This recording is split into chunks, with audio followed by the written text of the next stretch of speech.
여러분, 빚이 9억 원이 넘는데 이걸 딱 4%만 갚겠다고 법원에 계획서를 냈다면 이게 믿어지시나요?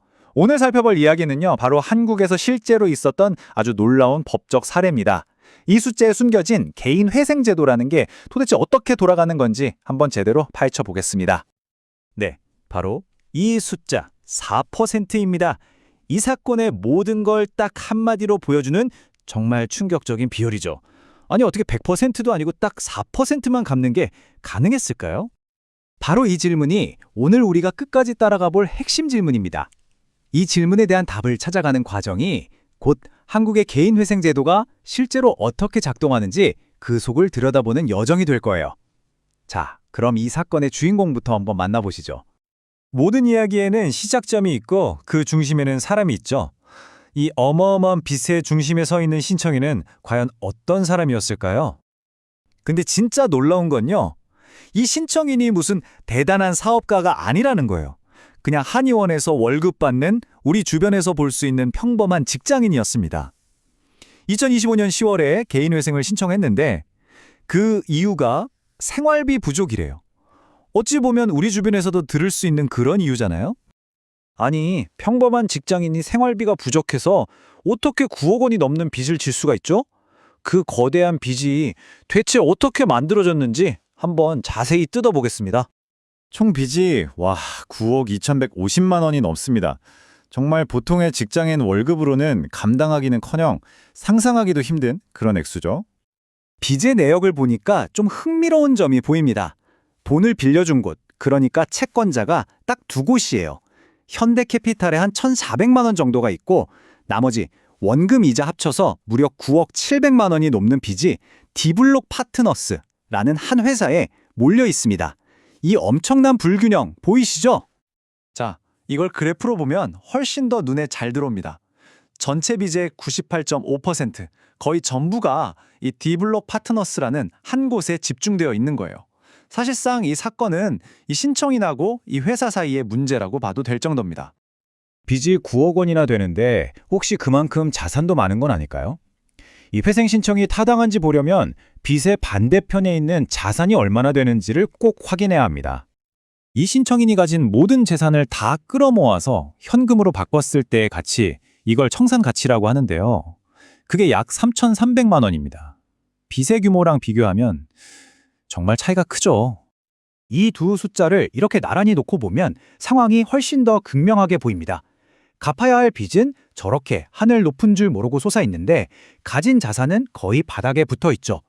바로 이 엄청난 격차가 개인회생을 신청할 수밖에 없었던 근본적인 이유인 겁니다. 자산이 뭐가 있나 자세히 들여다보니까요, 2023년식 자동차 한 대, 그리고 여러 보험을 뗐을 때 받을 수 있는 돈, 이게 거의 전부입니다.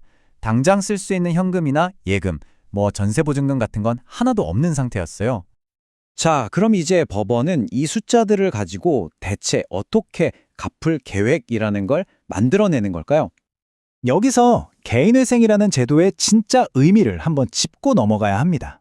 이게 그냥 빚을 없애주는 제도가 아니에요. 채권자한테는 최대한 돈을 갚게 하면서도 빚진 사람한테는 최소한의 인간다운 삶을 유지하면서 다시 일어설 기회를 주는 것.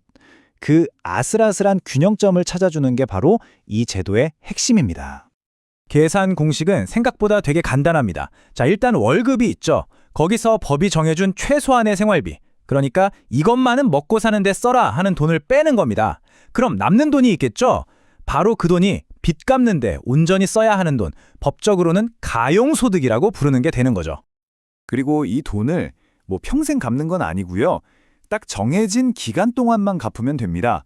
보통 3년, 그러니까 36개월 동안 이행하게 돼요. 그렇게 매달 갚아야 할 돈을 36개월 동안 꾸준히 다 냈을 때 최종적으로 갚게 되는 총 금액이 바로 이 숫자가 나오는 겁니다. 약 3,600만 원 정도네요. 자, 이제 모든 조각이 다 맞춰졌습니다. 이 계산 결과를 가지고 우리가 맨 처음에 봤던 그 충격적인 숫자 4%가 대체 어떻게 나왔는지 지금 바로 확인해 보시죠. 이걸 그림으로 보면 한눈에 들어오죠. 원래 갚아야 할 원금에 비하면 3년 동안 갚겠다고 계획한 돈이 정말 아주 작은 부분에 불과하다는 걸 알 수 있습니다. 네, 바로 이겁니다. 원래 갚아야 했던 총 원금 대비 3년간 갚게 될 총 금액의 비율을 계산하면 정확히 4%가 나옵니다. 이것이 바로 9억 원 빚에 대한 4% 변제 계획의 전말이었던 거죠. 그럼 이 4%짜리 계획안 법원에 내면 그냥 바로 통과되는 걸까요? 여기서 아주 중요한 마지막 단계가 하나 남아 있습니다. 이건 어디까지나 신청인이 저 이렇게 갚겠습니다 하고 제출한 계획안일 뿐입니다. 최종 결정은 법원이 내리는 거고요. 그 과정에서 이 부분은 고치세요, 저 부분은 다시 계산하세요 하는 요구가 여러 번 있을 수 있습니다. 결국 이 계획안은 돈을 받아야 하는 채권자의 권리와 어떻게든 다시 일어서려는 채무자의 기회, 이 양쪽을 저울 위에 올려놓고 법의 최종 심판을 받게 될 겁니다.